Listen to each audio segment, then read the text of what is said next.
আমি আজকে যিনি মার্ডার হয়েছে ওনার চাচা লাগি। ওনার বাড়ি আর আমার বাড়ি পার্শ্ববর্তী।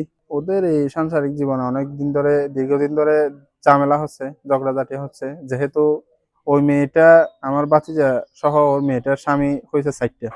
তো আমার ভাতিজা প্রথম প্রথম এগুলো জানে না। ওকে গোপন রেখে আমার ভাতিজাকে একটু ব্ল্যাকমেইলের মাধ্যমে উনি কি করছে, সম্পর্কটা তৈরি করছে। তৈরি করার পরে আবার আমার ভাতিজার সাথে সংসার করতেছে। তো এর আগেও ওই আমাদের এলাকায় একটা প্রাথমিক একটা সালিশ হয়েছিল, প্রাথমিক বা ফ্যামিলিগত ভাবে। ওই সালিশের মাধ্যমে ওকে বলছিল যে ওইখানে বাসা বাড়ায় থাকার জন্য। যেহেতু ওই মেয়ে দাবি করছিল ওনার পেটে আমার ভাতিজার সন্তান আছে। তো বিচারকেরা মনে করছে যে যতদিন পর্যন্ত ওর ডেলিভারি হয় না ততদিন পর্যন্ত ওর সাথে একটু সংসার করতে হবে, তারপরে যেভাবে বিচার করতে হবে ওইভাবে বিচার করবে। কিন্তু এখানে আসছে আপনার ধরেন 3-4 মাস হচ্ছে।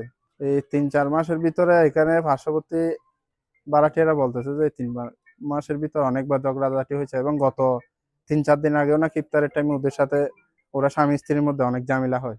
তো পরে এই ভাড়াটিয়ার আর জমিদারের পক্ষ থেকে ওদেরকে নির্দেশ দেওয়া হয় যে বাসা ছেড়ে দেওয়ার জন্য, বাসা ছেড়ে চলে যাওয়ার জন্য। তাহলে আজকে যখন আমি নামাজের জন্য গোসল করতে যাচ্ছি তখন হঠাৎ করে কল গেছে যে তোমাদের বাতিজ একটা, যেটা মেরুল্লাহ বাসা ভাড়ায় থাকতো, ওনাকে এই অবস্থায় পাওয়া গেছে, মৃত অবস্থায়। মূলত প্রথমে দেখতে পাচ্ছে যে আপনার পার্শ্ববর্তী যে ভাড়াটিয়া আছে, ভাড়াটিয়ারা দেখতে পাচ্ছে মার্ডার হয়েছে হয়তো সোমবারের রাতে। কিন্তু ভাড়াটিয়া এতদিন জানতে পারে না, যে কারণ বাহির থেকে তালাবদ্ধ অবস্থায় ছিল রুমটা।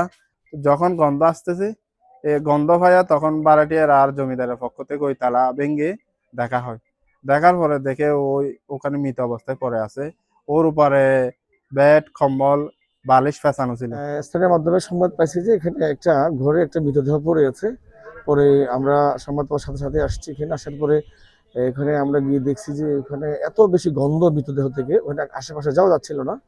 এবং মৃতদেহের আশেপাশে অনেকগুলো মশা, অনেকগুলো মাছি একদম যে ছড়াছিটে আছে। পরে আমরা অক্সিজেন এবং কেরোসিন আনার পরে আমরা আশপাশে ছিটানোর পর আমরা গেছি, দেখি যে মৃতদেহের উপরে একটা বালিশ, তারপরে পাটি, তারপরে কম্বল এগুলো ঝাঁকানো আছে একেবারে।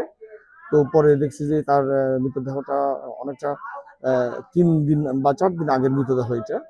তো ওখানে আমরা পরে সংবাদ পাইলাম যে তার স্ত্রীর সাথে তার ঝামেলা ছিল, এবং তার স্ত্রীর সাথে তার প্রতিদিনই মনোমালিন্য, হাতাহাতি, মারামারি এগুলো চলতো। এবং স্থানীয় লোকজন বলতেছে যে তার স্ত্রী তাকে মেরে ফেলতে পারে বলে স্থানীয় লোকজনের ধারণা।